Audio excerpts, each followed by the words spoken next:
Today we're going to have a little chat about the differences between different types of hop unit. So in front of me I've got the barrels I've got from Psionic upgrades that we're going to be testing later this week on the range, and I've got them already set up in 3 different configurations. So the top one is a flat hop, this middle one is an R hop, and the bottom one is a stock hop.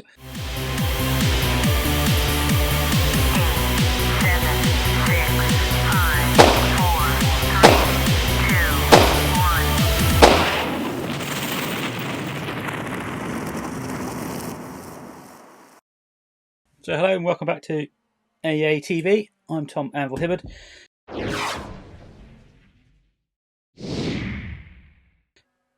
This bottom one is a different hop unit out of my Marui Mark 18, and this is a rotary type. You can see the hop is adjusted by turning this drum, which is concentric to the barrel. These other ones, the hop is adjusted by turning this dial on the side. In general, these have fallen out of favour. The reason I'm using them is I have 5 different G&B hop units, which means I can set up each hop unit into a barrel, bed it in, get it going, fire enough BBs through it that the hop stabilises, and then we can test them head to head. Very few changes when we actually get to the range. So I don't need to rebuild the hop unit on the range. I can get them all set up before we start firing. But before we do that, I've got some work to do to build up another one, and I thought I'll take you through the differences and what goes on inside these hop units. So different types of hop unit can be quite confusing. People talk about R hop, flat hop, S hop, stock hops, nubs, buckings, and everything like that. So I thought I would take you through what all of that actually means. So this is my little G&P 300 Blackout PDW. I'm going to just pop the hop unit out of this one and use it temporarily for another barrel that Psionic upgrades have sent me, and we'll just build it up in front of you.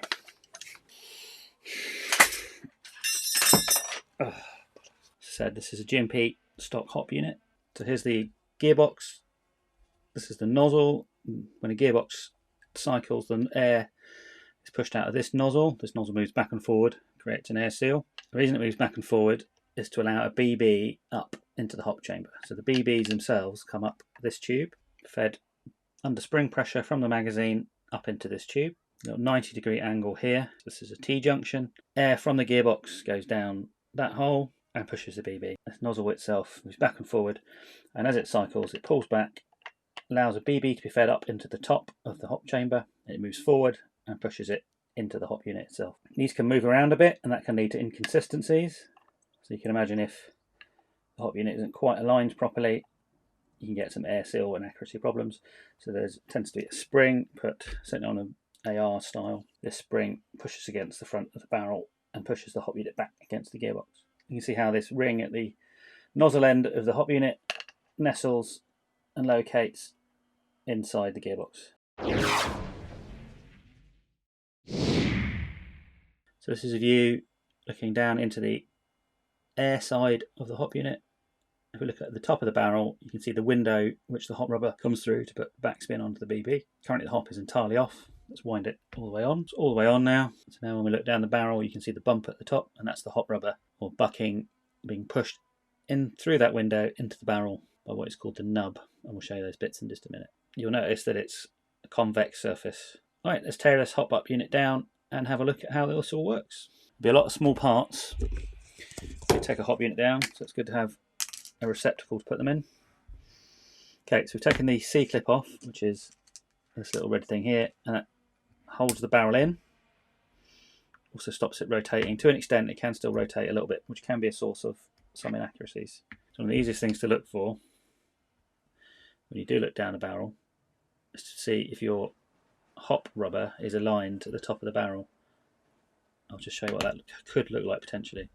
So if it's misaligned, and I'll exaggerate it for the purposes of this show, and we can see it's aligned pretty much dead center at the top. However, if I just twist the barrel very slightly, the hot rubber is now very slightly off center. That will cause your BBs to fly quite wildly off target. So something to look at when you reassemble your hop unit. Now we're going to take the barrel out of the hop unit. So we're going to wind off. Just disassemble your hop unit.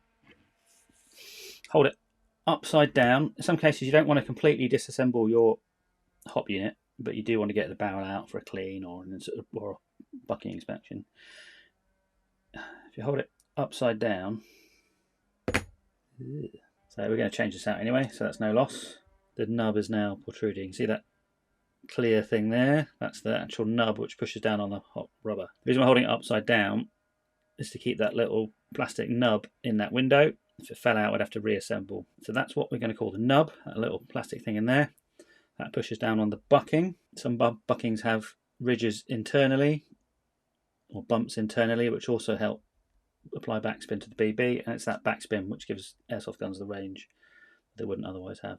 So that ridge you can see there in the hop rubber slides and locates into this relief cut in the barrel, and on the other side, which co-locates into the window in the barrel, there's a little bump which we saw earlier. So this is a very stock hop rubber.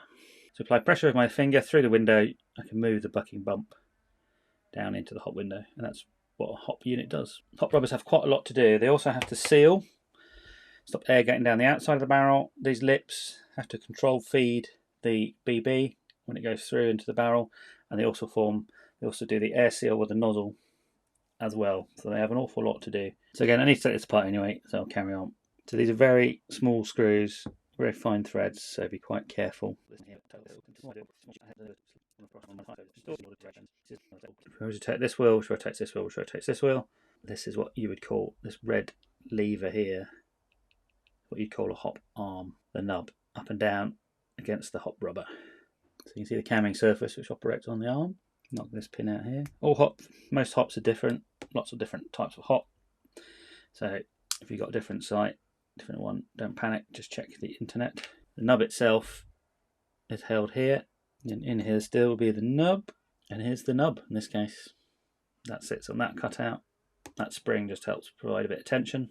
The nub pushes on the top of the hop rubber and pushes that bump through the barrel window, which then applies backspin on the BB.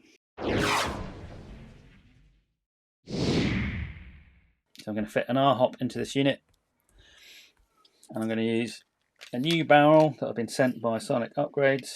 Okay, so let's talk about R-hop, because that's what I'm going to install into this hop unit. So this is your traditional bucking that I showed you earlier with the bump, and the bump is what goes, this is inside out, the bump is what protrudes through the barrel window into the barrel and applies the backspin. With an R-hop, that barrel window is patched. So this patch completely fills the barrel window very carefully. I know this patch has been made by Psionics to fit these barrels specifically. So this is a new barrel that Psionic are developing. They've sent me to have a play with. These grooves offer O-rings to stabilise inside the outer barrel. One of the major causes of inaccuracy in airsoft guns is often the inner barrel rattling around inside the outer barrel. I quite often run some layers of tape around the edge to create a spacer so it doesn't move around. And they've put these O-ring channels as well, so you can run O-rings. Again, you've got our hot patch. Well, it's being very highly polished, as you can see. It's got grooves cut into the barrel as well. The theory is it creates an air cushion around the BB and stabilises it better. So you have a bigger contact surface, which means you can use less hop up, so it's more efficient. And also because this is obviously a very big patch, the whole thing moves down and grips the BB. So we still use a hop bucking with an R-hop, but because the patch does the job of the bump, we need a bucking which has no bump on it at all. So I've got some of those from Psionic. So what we need to do is align the little tab inside the bucking with the ridge on the bottom of the barrel. Slide it down nicely. Don't shove it on too far. If I now apply pressure with my finger, you can see the contact patch is a lot bigger, it's a lot wider, and it's very slightly curved. So it grips the BB much more efficiently. So you need less hop to do the same job, more efficient, and we've got a better chance of a more consistent backspin. Previously we had the little clear nub sitting on the arm. We now need a different type of nub. So we're going to use a specific nub.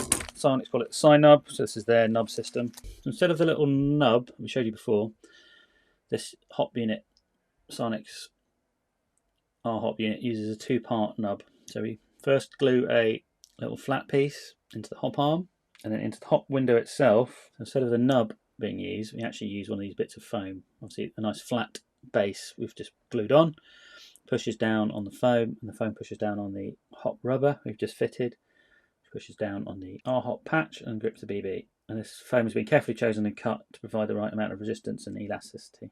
And we've got 3 different sizes, as different hop units need different depths of nub to work correctly, and you can tune it. So we're going to start the assembly process. So I'm going to use a tiny bit of silicone oil, literally on my fingers, just to coat the outside only of the hop rubber. I'm going to wipe most of this off, and that's literally just to help me slide the barrel into the hop assembly. I think I'm going to need the medium-sized sponge for this one. See the hop rubber? So we know the orientation it needs to go in.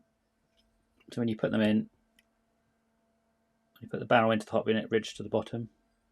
And really, we don't want to disrupt the lips too much. Some rubbers are an absolute pig to get in without stretching them. We don't really want to stretch it, so we're going to do a little wiggle from side to side. We'll slide the little brass ring down, put our C-clip on. Sometimes you need to wiggle the barrel a little bit to get it to seat. This one's gone in quite well. This is the top of the R-hop patch. In this case, we're going to take the square bit of foam and position it with our tweezers into the window. Some windows are narrower than others. So this 2-part system is quite unusual. Normally you just have a big nub, big flat nub on the arm, whereas in this case we have the foam nub almost, and then the arm acts as a pusher. It's quite an interesting system. We'll see how it performs on the range. Then the arm itself goes in, line it up, find the pin. So this is the R-hop patch, nub and foam block installed. And as I move the arm, you can see how much of that patch is moving and can contact the BB. So really you need very little hop in order to put the backspin on, which is part of the reason our hops are so efficient. So you need less hop applied to give the same backspin. It's also why our hops, flat hops, are better at lifting. Heavier BBs is that they have much more capability and much more hop. So you can apply a lot of backspin without robbing a lot of power out of the system. So all we need to do is just assemble the rest of the hop unit. Dial types. You'll see you've got an indicator tooth here. When you assemble it, just leave that at 9 o'clock. Okay.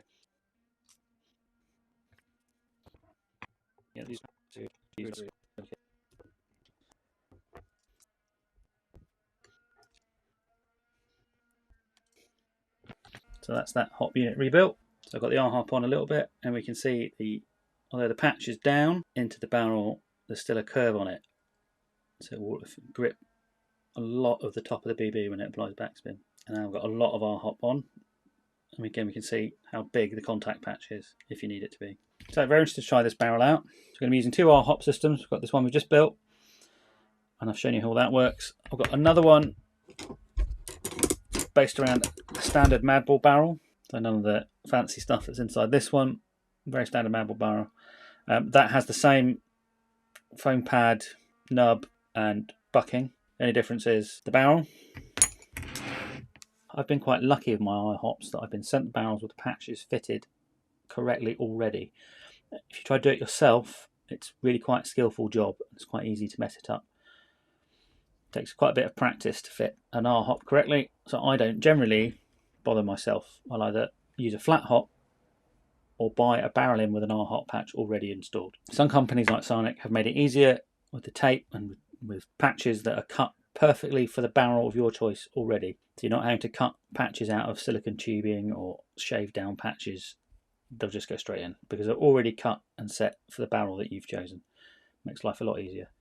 I'm not going to tell you how to fit and cut and sand and install an R-hop patch. There's plenty of better videos out there that you can find on YouTube.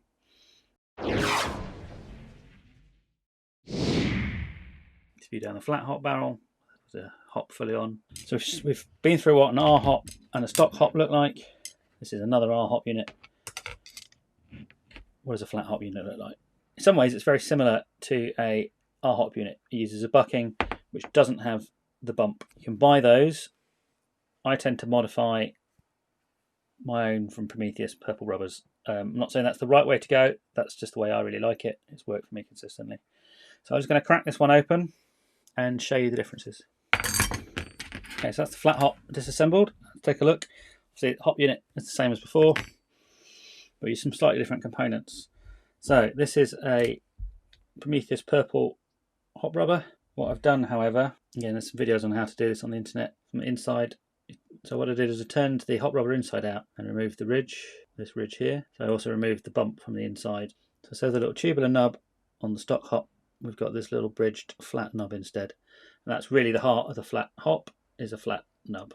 And again, you can cut these out of erasers and bits of polymer and all sorts of stuff. I tend to just buy them. They're not cheap. This Firefly one, Firefly Black, quite expensive. Only real difference between a flat hop, our hop, is that you don't have the window in the barrel filled by a patch. So it's the bucking itself which contacts the BB rather than the patch.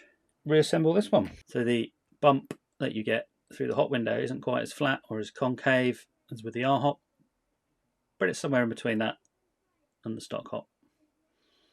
So again, you need less hop up applied to give the same or more backspin. It's a more efficient system than a stock hop unit. Hopefully next episode, weather permitting, will be on the range with all of these, testing them out and seeing what the differences the hop units have on power, range and accuracy. Thanks for watching. Please like and subscribe. Ding that bell to get notifications of whenever we upload a new video or go live. Most importantly, stay safe, and we'll see you next time.